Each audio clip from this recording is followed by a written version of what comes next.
Hey everyone, it's Dominic, the Prime Time Treasure Hunter. Thanks so much for coming by to check out another video. We are just a few days away from 2019. The start of a brand new year is exciting in so many different ways.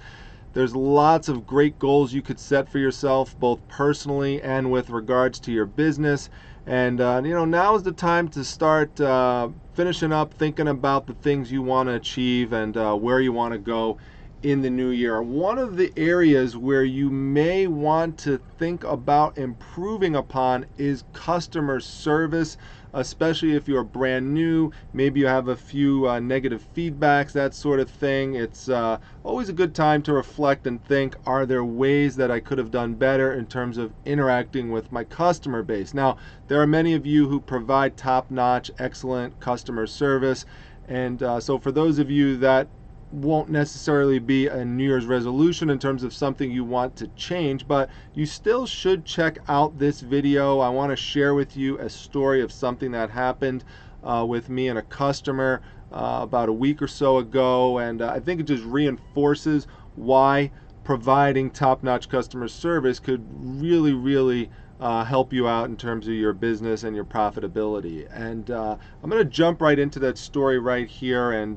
tell you about a comic book that I sold about a few weeks ago, and it looked like this one here. Now, as I tell in these stories, it doesn't matter if you don't sell comic books, just replace what I'm talking about here with a similar type of issue that may happen with an item that you have. You just have to use your imagination a bit. But this is Lady Death, a popular character in the comic book world, and this comic is actually signed in multiple places, and it's similar to the one that I sold. That's why I'm bringing it out. It's not the same exact one, but this is very similar. And like the one that I sold, this comic has a certificate of authenticity in the back. You see this little red piece of paper here, and this certifies that the book and that the signatures on it are legitimate, that they're the real deal. And the person who purchased that particular book from me purchased it for $29.99, and shortly after receiving it, I received the following message from the person, which is, "Where is my COA that I paid for with this comic?" COA standing for Certificate of Authenticity. Now, when I first received that email, I thought that was pretty strange, and thinking the only logical explanation must be that the person's not realizing that it's back here and maybe looking up front, although that's even kind of hard to understand because it's red, it's pretty obvious, and when you're opening the book you would think you would see it. But nonetheless, I just responded, "Oh, it's in the back of the book, so just check it out there." And the person wrote back and said it's not there. So I said, well, okay, just so we make sure we're on the same page, no pun intended, send me a picture of exactly what you're looking at so we know we're dealing with the same set of facts. And the person says no problem, sends me a message with the picture in it and shows me the back of the book, but there's no COA in the back. So at that point, I'm saying to myself, this is really strange. Comic books, that's an area that I specialize in, and it's my #1 item that I'm most passionate about. And with certificates of authenticity, I'm really careful. I always make sure that I put it right in the back of the book like that every single instance. I've never had an instance of someone contacting me and telling me they haven't received the certificate. So I'm trying to think of all other possible scenarios in which the COA could seemingly be missing. And so, I asked, did anyone else open the book first before you? I don't know. And then I'm starting to think, well, maybe it's possible that I did do something silly with it. So, did you check all the pages inside of the book, that sort of thing?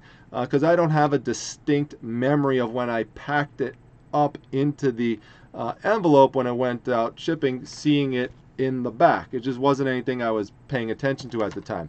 Now, I did know the exact area where I was when I originally took the photos to, put online to advertise the item, and there was nothing there that resembled anything close to any type of certificate of authenticity. It wasn't misplaced in a similar type of item.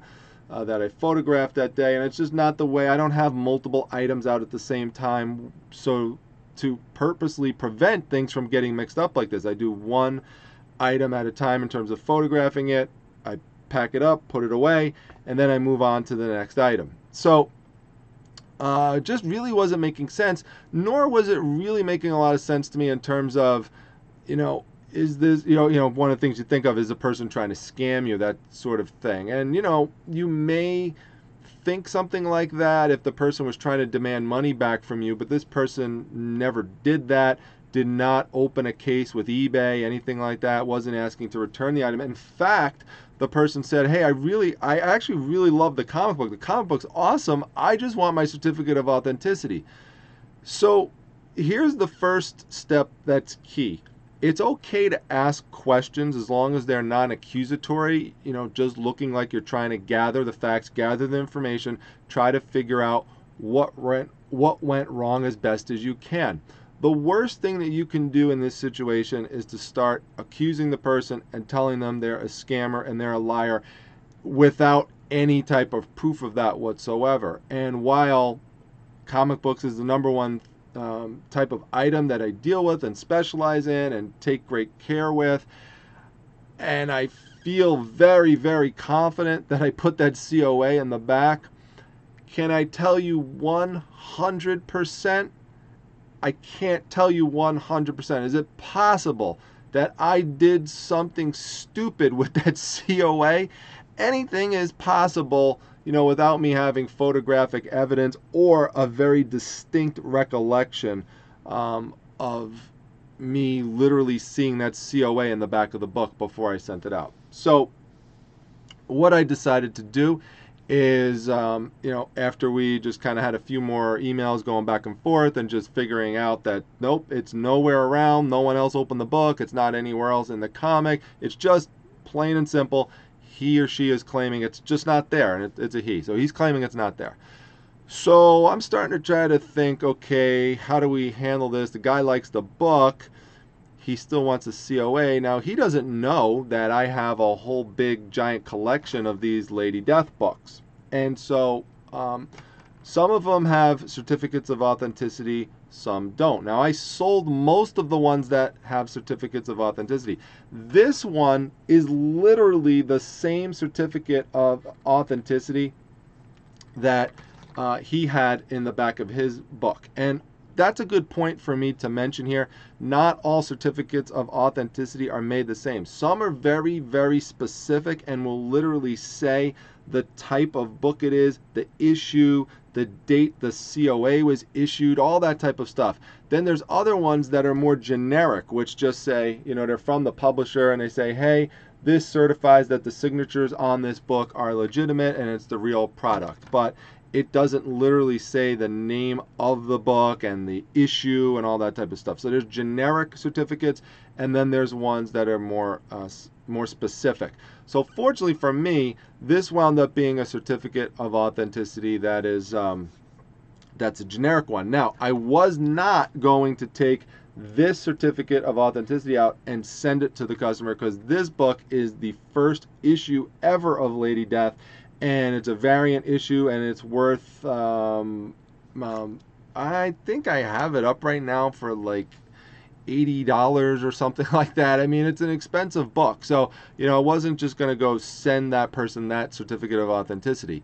So what I had to do, and I proposed this to the person, I said, because I was at my regular full-time job at the time, I said, listen, what I'll do is I'll go through my comic books and I will try to find if there is another certificate of authenticity from this publisher, which is Chaos Comic Books, that I could then send you in the mail and try to replace it. Now, by me doing that, I'm partly devaluing another book, but I'm trying to look for a book that's not worth quite as much as this one. So the person said, okay, I'll, let me see what you come up with, and try to figure this out. So I said, all right, I'll get back to you later on tonight. So I get home and I start looking in the obvious places in Primetime Treasure headquarters where I might have that same type of certificate of authenticity. But of course, Murphy's Law, I can't find one. And I had sold most of them except this.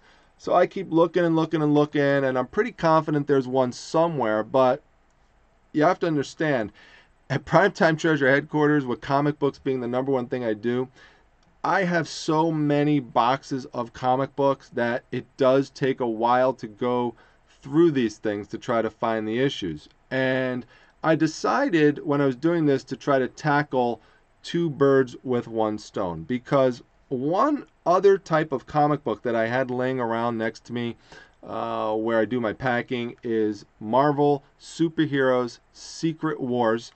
It's a 1980s series, and if you have all 12 of them, it's a mini series that could sell for around $130, $150 based on the condition that I had that in, which was in, I believe, very fine condition. And I had these books, which was just a few of the 12, like I had issues 5, 6, 7, and 8 sitting right next to me, and I knew I had the other ones down in one of the boxes somewhere, and I just needed to take the time out to go and find it. And I kept putting that aside, and I said, you know what I'm going to do is, as I'm looking for this Lady Death Certificate of Authenticity, I'm going to search for those other Marvel Secret Wars comic books.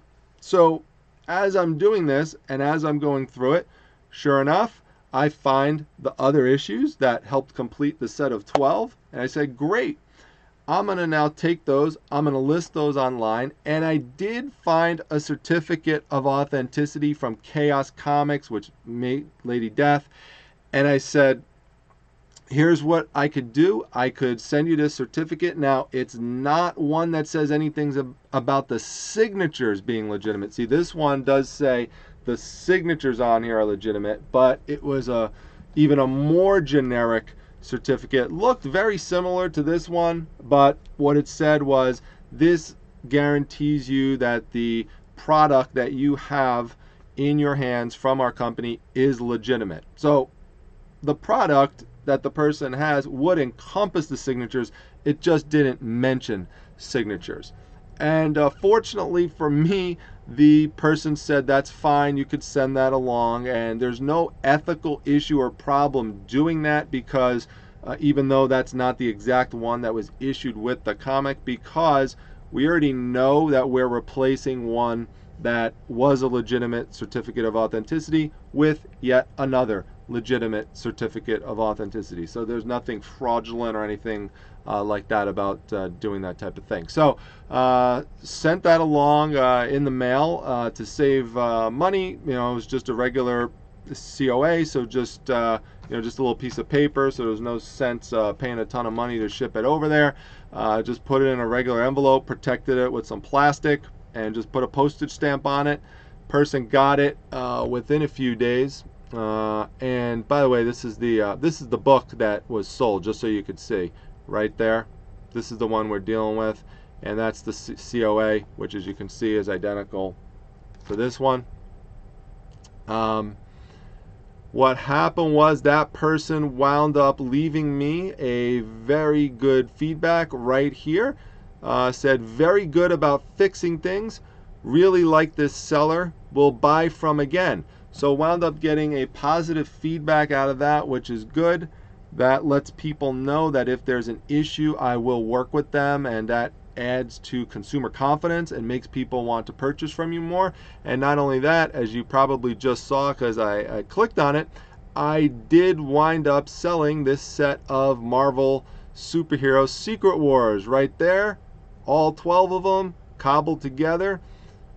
Says $150. I actually took a best offer and sold it for $135. So that is the story of how I took this customer complaint about an issue and turned it into a positive feedback and a $135 sale. So always try to find a silver lining in bad situations. That's how I cope with when bad things happen. And that silver lining may not be immediately apparent to you. In this case, it was for me. I just thought, okay, let's try to, you know, like I said, kill 2 birds with 1 stone here.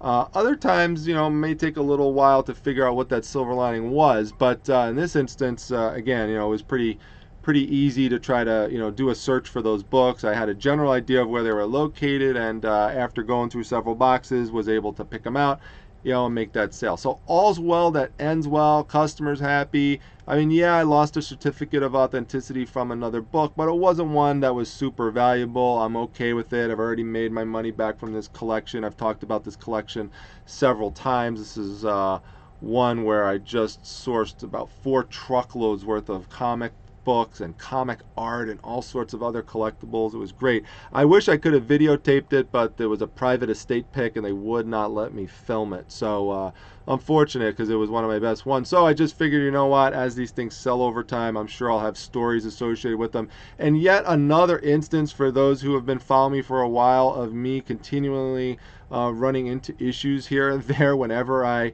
sell items related to the scantily clad women. The Jack Daniels signs earlier this year being the ultimate example of fiascos associated with that. Yet at the same time, I am also doing quite well selling these types of items. So I guess I'm a glutton for punishment and will continue doing so in 2019. But just thought you'd find that story funny and interesting, and hopefully just to inspire you to, you know, look for ways to provide you know, a great level of customer service. And remember what I said in the beginning, not just coming right at the person and blaming them and accusing them, and just trying to find a way to work with them as best as you can. Now, just a little announcement here. If you came to my channel on the 26th at 9 p.m. Eastern time and you were waiting for me to do a live show and I didn't show up for that, I really apologize for that. I was watching Gremlins with my family over the break, and the night before I had set the live event to, I thought I had started to start on Friday, December 28th at 9 p.m. I had hit that, and it's Eastern Standard Time. I did hit December 28th. What I didn't realize is that I had to hit it twice for it to move over to the 28th, because it stayed on the current date, because I did it after midnight last night. So that was my fault, and again, I apologize for that. And the actual 1-year anniversary show, the first time I ever did a video for this channel, was on December 28th last year. So we're going to do an anniversary show. This is the first one, hopefully the first of a great many, and I really look forward to seeing you all there. So I will definitely be there at that one, 9 p.m. Eastern Standard Time. Make sure you subscribe to the channel. Make sure you comment down below. Share a great customer service experience with me, or some goals that you have for 2019.